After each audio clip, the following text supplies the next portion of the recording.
Welcome back, everybody, to Awakening Essentials, Concepts for Empaths and Energetically Sensitives. My name is Jona Bryndis. I'm a professional energy healer and energy coach. And today I want to talk to you about the dynamics of energetic absorption and projection. And this is why so many of you, especially healers who are not trained really well, end up energetic doormats. All right? Because now I want to differentiate here that for those of you who have a little bit of psychological knowledge or metaphysical knowledge, that there are different kinds of projection. When I talk about projection here as an energy coach, I typically talk about energetic or etheric projection. That's a different kind of projection than emotional projection, like we know this from psychology, which is basically us not being able to connect or not liking or judging a certain behavior of ourselves or a certain part of ourselves, and we kind of blame shift this onto somebody else.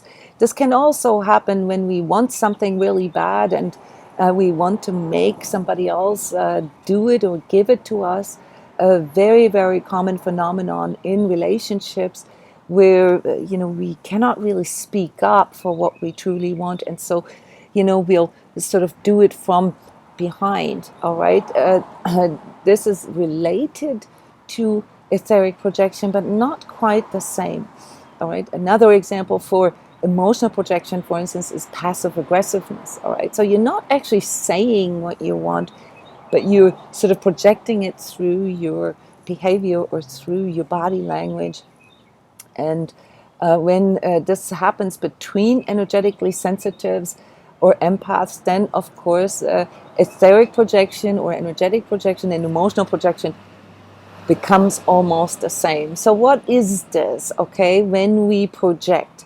It's very simple, guys. It comes from the ability to read energies and to feel energies.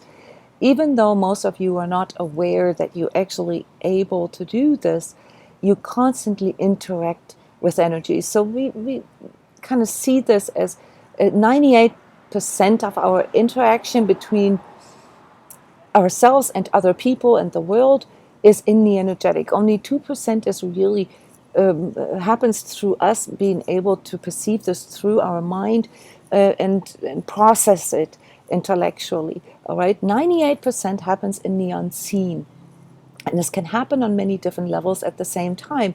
It can happen through physical, through how we, our body language, how our demeanor. It can happen through the emotional. We already covered this. This would be sort of acting in an emotional way. This can happen intellectually, through judging other people, through debating with them, through trying to convince them.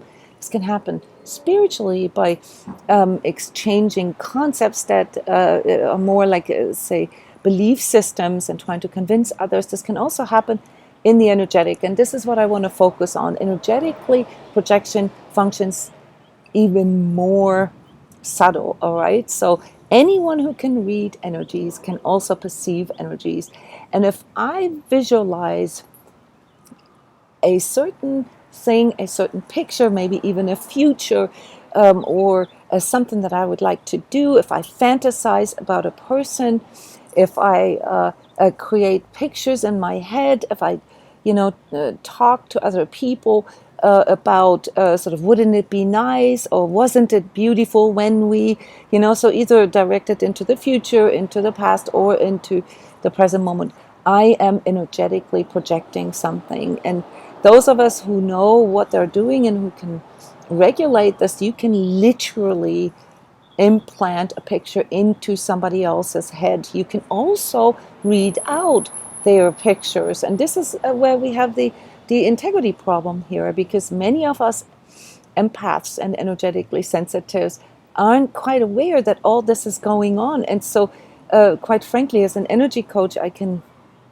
assure you that most of you run around broadcasting, telegraphing, projecting like crazy, even though you have good intentions, which then, and this is the part here why learning about projection is so important, leads you sort of as the energetic doormat for other people, because the more we project, the more we absorb. It's like basically opening up a channel to another person or to a group or to a, to the whole entire collective, or even the astral, all right, that broadcasts your energy out, and especially the energy that you are focusing on with your projection.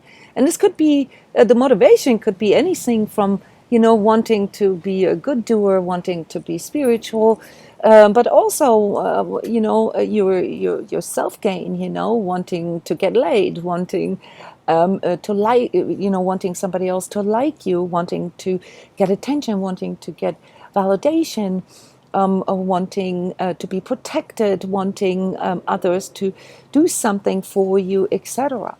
So the more you project this out without knowing or knowingly, the more you will absorb from these people, because there is no way you can open up this channel and project an energy, whether it's with emotions, with physical stuff, with beliefs, with words. It doesn't matter. Etherically, it doesn't matter what these other density levels, how it expresses. It doesn't require, the physical, the emotional, and the mental. All right.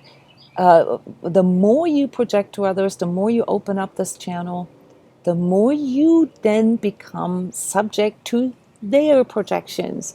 And this is why in the empath training here, I always remind you guys to not project, because even though we have good intentions, guys, even though we really want to help others, it is not safe to project that onto others. If others come to you and ask you, that's different. Now they're opening up a channel to you, and you are in the situation that you can choose whether you want to respond or how you want to respond.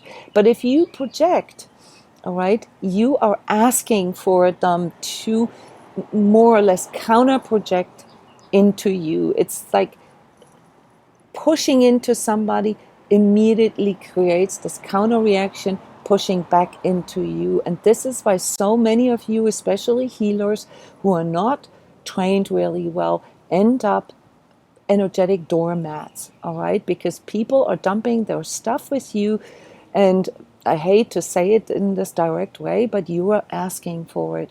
And how are you asking for it? Because you want to heal them. You want them to see truth. You want them, to become better people. But who are you to decide this? You want something for them. You wanting something for somebody else is a projection, guys. And that is why you absorb these things on the tail end.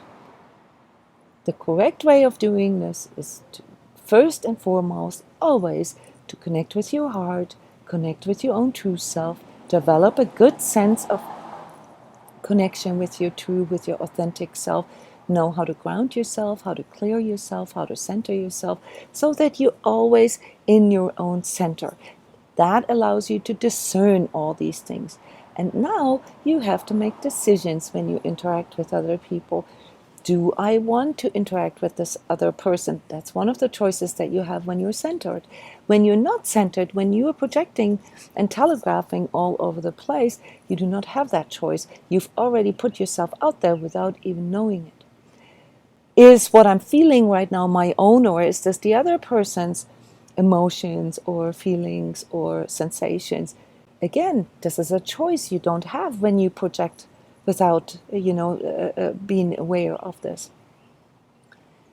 When somebody comes to you and asks you for something, then you can choose what you give. But when you give, you make an offering. It's always just an offering. You can't mandatorily heal other people. You can't, make them see truth. You can't do these things. They violate the other person's energetic integrity and therefore push back. So every time you trying to project something into somebody else, even if it is your own light, your own heart energy, you are violating the integrity of the other person's energy field, and therefore have to live with the consequences of that, which is them pushing back into yours. This is a very brief way of explaining this. I've written many articles about this. I will add them here to the description. And of course, it's much more complex.